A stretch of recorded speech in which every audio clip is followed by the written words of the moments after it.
Sue Ham, they wrote that song about her, I've Been Everywhere Man. She's held more jobs than you can poke a stick at and been on more boards than you could grasp in a dream. And she's now the State Trial Manager for the National Disability Insurance Agency. I now invite her to join the stage. Thanks, Sue. Thanks very much, Andrew, for that introduction. I'd have to say that after hearing such powerful presentations this morning, to get the gig post-lunch as the public servant, feeling a little anxious, but anyway, here we go. Before I start, can I just acknowledge the traditional owners of the land that we're meeting on today and pay my respects to those past, present and into the future. It was such a pleasure to fly back into Tasmania last night and to be back in beautiful Tasmania for me, which has got such a personal meaning for me. So it's great to also be able to acknowledge the traditional owners. My presentation today gives you a flavour of the National Disability Insurance Scheme. So it's a bit of a 101 of the NDIS. And then towards the latter part of the slides, I then start to talk about the sort of current experience for people with psychosocial disability and some of the issues that we face, and also to end on a case study. I've particularly included the case study and know that these slides will go up onto the website post this conference, and so that it will give you access to some information that gives you a sense of what a participant's experience can look like coming into the scheme.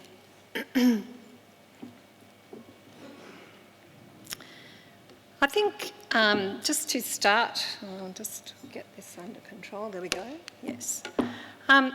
So the National Disability Insurance Scheme is a new way of delivering services to people who have a lifelong disability. On the 3rd of December last year, both the Commonwealth and Tasmanian governments agreed to roll out the scheme across Tasmania and to bring in the remaining 9,500 people who are likely to access the scheme. So by 2019, we'll have around 10,500 people into the scheme. As you would know, we've currently been working as a whole of state trial site, working with a particular age cohort of young people aged 15 to 24. And so that's given us great experience in the Tasmanian context, and it's great to now see that the Tasmanian and Commonwealth governments have signed us up for this journey that we're going to go on.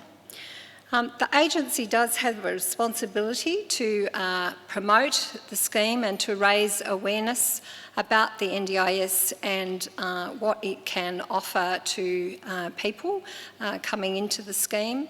And attending conferences such as the Partners in Recovery Conference is one of those to raise your awareness, to build your understanding of what the scheme can offer. So the role of the National Disability Insurance Agency, with the A, is to deliver on the National Disability Insurance Scheme. It's covered by the NDIS legislation and also the intergovernmental agreements that have been established for scheme launch with the Commonwealth Government and all state and territory governments. We have a responsibility to ensure that the scheme is financially sustainable, and that means that we need to focus on funding for individuals, to look at their reasonable and necessary packages of support, to provide innovative and flexible support to people with disability, and to take a lifelong view of the support needs and ensuring a balance between cost and outcomes. And I really want to focus on lifelong. So once a person comes into the scheme, goes through the access process and is determined to be eligible for the scheme, they have a lifelong access to ongoing support. We're responsible also for developing and enhancing the broad disability sector, so successfully supporting the transition of providers as we move through this significant change, and to address the barriers that providers might be facing, and to really look at building a sustainable sector and workforce for people with disability. We're responsible, as I've already said, for building community awareness, and also as part of that, we will be using, I guess, the enormous amount of information that we're learning from trials, but as we move into full scheme, and the research that we're undertaking and evaluation of lessons learnt to build our understanding to really contribute to innovation as we go forward. We'll look at what we can do in terms of disability prevention and evaluating early interventions to really support the sustainability of the scheme as well. So the NDIS principles really assist Australia to meet our obligations under the United Nations Convention on the Rights of Persons with Disability. The slide covers those 4 principles, and it really, I guess, is emphasising that people with disability, people with psychosocial disability, have the same rights as any member of the community to reach their potential.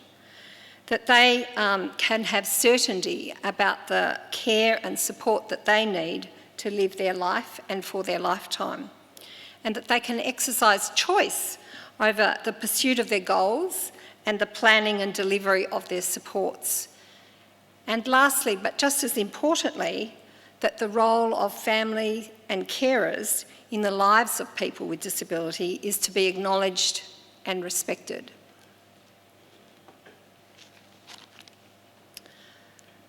So these 3 pillars are, I guess, the solid framework that we use in order to roll out the scheme. We do have an assurance approach. What does that mean? It means that if somebody is born with a disability, acquires a disability, that they know that if they're able to access the scheme, that there are the funded supports and needs for people for their lifetime, and that the broader work that the agency is doing in terms of information linkages and capacity building also provides that, and will provide that broader support for people. It allows us to look at the supports that will improve economic and social participation. It mobilises funding for early intervention, so that if we invest early, that may mean that over their lifetime it will reduce their costs. Choice and control is central to the scheme. It's about providing participants with choice over their supports that are reasonable and necessary, and who will deliver them. It provides them with control over how they want to manage their funding, how they want to manage their supports, and who is going to deliver those supports for them. And it gives, as I've said already, effect to the obligations under the Convention on the Rights of Persons with Disability. Community and mainstream are also central.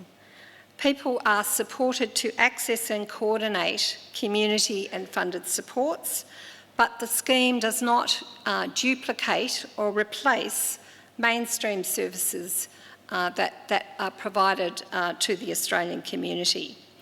We need to ensure that we've got an effective interface between mainstream services and community supports to ensure the sustainability of the scheme. We need to manage any potential cost shifting from mainstream services into the scheme.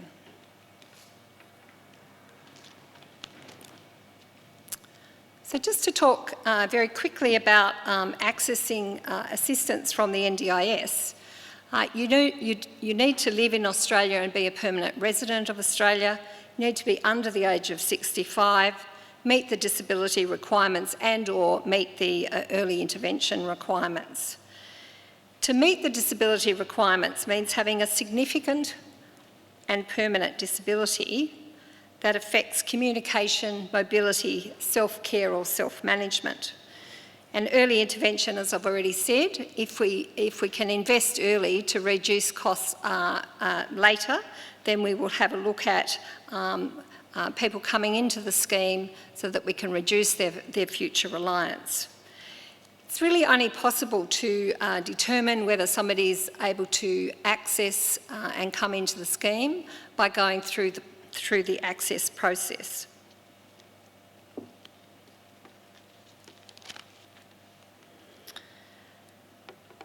With the rollout of the NDIS in Tasmania, the agency and all governments involved have recognised that this is a very significant change. It's described as the largest social reform since Medicare. And so because of that large change, and because we expect that when we get to 2019, we'll have around 460,000 people across Australia accessing the scheme, we can't bring all of those people in at once. So the phasing schedule that is on this slide gives you the arrangements that have been agreed between the Commonwealth and Tasmanian governments in terms of the order that people will be brought into the scheme. There'll also be, for people who are living in supported accommodation, a process that we're still working through, but in the first year, where there is a group home and we already have an NDIS participant in that group home, then we will bring the remainder of the people living in that home into the scheme in the first year.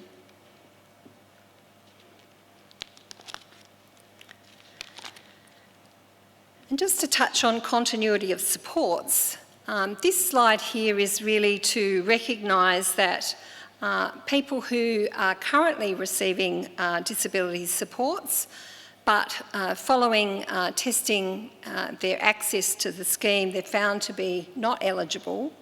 There is agreements between all governments that there will be continuity of service arrangements so that people will continue to access the same level of supports that they are currently receiving.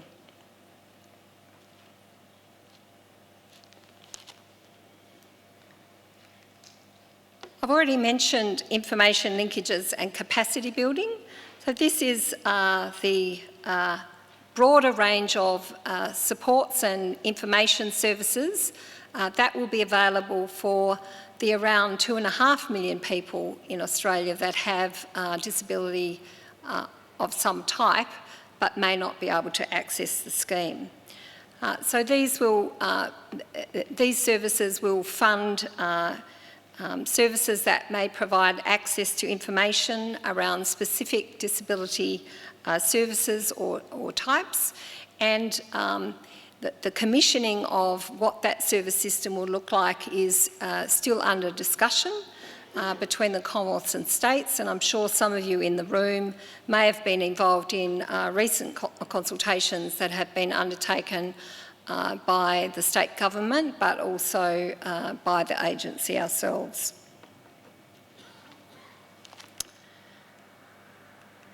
So this is the start of an important journey, and I guess I want to make a commitment to you as the regional manager in Tasmania that we will work very closely with the service sector, with participants, with families, with communities to ensure that we have a smooth rollout of the scheme in Tasmania. It's an important journey for the Commonwealth and Tasmanian governments, and we need to ensure that as far as possible we can make that as seamless as possible. We will be contacting people in terms of when they're in the order that we've put up in terms of people coming into the scheme. Of course, our initial focus will be on young people aged 12 to 14 who will be coming in the first 6 months post 1st of July. We have done some recent community information sessions across Tasmania with our local area coordination partners in March of this year and November last year. We will now do some more targeted workshops to provide information for that particular age group and their families and carers as we get closer to the 1st of July. I'm the first to acknowledge that it is not going to be perfect on the 1st of July. This is I guess a 10-year transition. Having heard the chairman of the board speak last week, he describes it as really we're going on a new journey. So we've had the 3-year trials across the country. We're now moving into a significant new transition arrangement for the NDIS and NDIA, which is really a new journey. And we really won't get to a state that gives us a sense of business as usual until around 2025. That really, this next 3 years will bring everybody into the scheme, but we will still continue to learn and build the scheme and make it work for people over these transition years and beyond.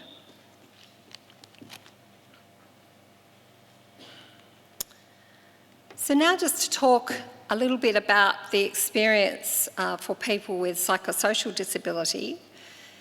At the end of December 2015, there were just under 1,700 people with primary psychosocial disability who'd accessed the scheme, and a further around 750 people with a secondary condition of a psychosocial nature. We expect that around a further 55,000 people with a primary psychosocial disability will come into the scheme by 2019. We know that by looking at what's happened in the Barwon trial site, which is a trial that has brought in a full cohort from birth to 65, and they have the most complete sort of set of data for the population, that they have around 14.2% of participants with a psychosocial disability. The Productivity Commission predicted that around 13.8% of people with psychosocial disability would be accessing the scheme. So that is indicative, we believe, that people with psychosocial disability who are eligible are coming into the scheme the way it was envisaged. We will continue to track that information very carefully as we bring more people into the scheme.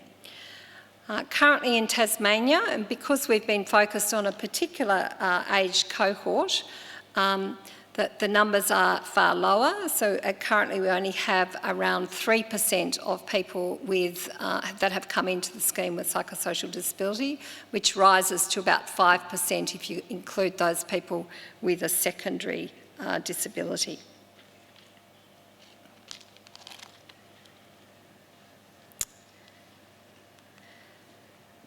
Just these next couple of slides really talk about that interface between the mental health interface and what the NDIS will be responsible for.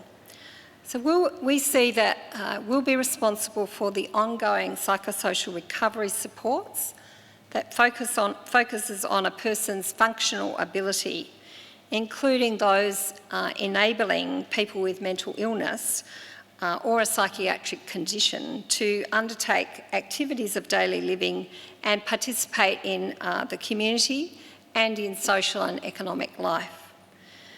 We see that this also provides support for families and carers in their caring role so that they can help facilitate a person's ability to participate in the community as well. If we look at the health or mental health system and what they're responsible for, certainly the treatment of mental illness, including acute inpatient services, including, for example, clinical supports for child and adolescent development needs, are the responsibility and remain the responsibility of mainstream services.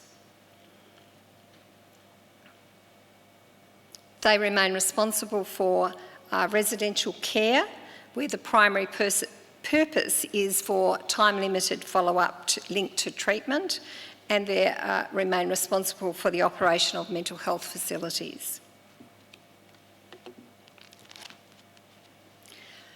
This slide, I guess, tries to reflect that the agency has listened, and we have grappled with issues to support people with psychosocial disability in the scheme. We know that there are issues and concerns around eligibility and access, and to this end the agency has worked to bring expert advice in for the agency. We've established a working group that's looking at eligibility and access, that has made recommendations to support improvements in that space. We understand that the language and the rub with the recovery framework language is an issue and concern for people. So again, we've had advice, and we have a national mental health team supporting what we can do in that space to make sure that our service system, how we work with people, is as accessible for people as possible. We understand the importance of pre-planning and planning processes and how we can support participants coming into the scheme. We know that involving trusted people in people's lives, families and carers and providers, that's important for people. So whilst we remain person-centred and we focus on having those conversations, planning and access conversations with the person, we know that having those other people in their lives a part of those conversations is important. And so we're working hard to make sure that that occurs. So I'm just going to end on the presentation of this case study, which some people may be familiar with if they've been involved in the national PIR conference recently, or indeed on working groups that may have looked at this. But just thought it was a useful way to illustrate the experience of somebody with psychosocial disability coming into the scheme. They're quite dense slides, so I don't expect you to read them, and I'll sort of summarise it, but I think it will be useful for people to be able to go back and access this post this conference. So this is a person who has accessed the scheme, but we've talked about her as a potential participant with a history of episodic but severe depression since her early 20s. She is married and is supported by her husband, who's only been able to work part-time and needs to provide a significant amount of care and support. They engaged with Partners in Recovery to get some domestic support, but this wasn't enough to really support Brian to return to full-time work. When the PIR worker worked with Brian and Paula to talk about accessing the scheme, there was initial reluctance, but they agreed to proceed following an explanation of what would actually occur. So the support facilitator organised the information that was required for the agency to be able to make an access decision, and that's set out on this particular slide. That information was then provided to the agency and to the access team who look at all access requests coming into the scheme. There was a brief discussion with the facilitator, but ultimately there was a decision that Paula was eligible for the scheme and came into the scheme. Following that access decision, a planning conversation was put in place 2 weeks following that access decision, and they had some information provided and then worked through a process to look at the goals and aspirations for Paula and for her husband. They worked through what would be required in order to reach the goals that they had set in that plan. They looked at the supports that Paula was seeking so that she was able to take a more active role in life at home, but also looked at what supports might be required to support her to increase her community connection and networks into the community. There was a particular OT assessment done to really look at what were the particular supports that might be required to support Paula in the home. The case study ends by saying that whilst the implementation was not always smooth, and I'm reading between the lines there and expecting that there may have been some ups and downs in making sure that the right people were providing those supports to Paula. But ultimately, Brian was able to return to full-time work, and that Paula was able to be much more involved in the activities of domestic life at home, but also making a connection to her community. I guess this just gives you an illustration of the types of supports that can be put in place, and they can change. So if a person's circumstances change, then they can come and request a review of their plan to take account of the changing needs for that person. And that's why I'll end it. This slide says questions, but I think we'll leave those for the panel discussion.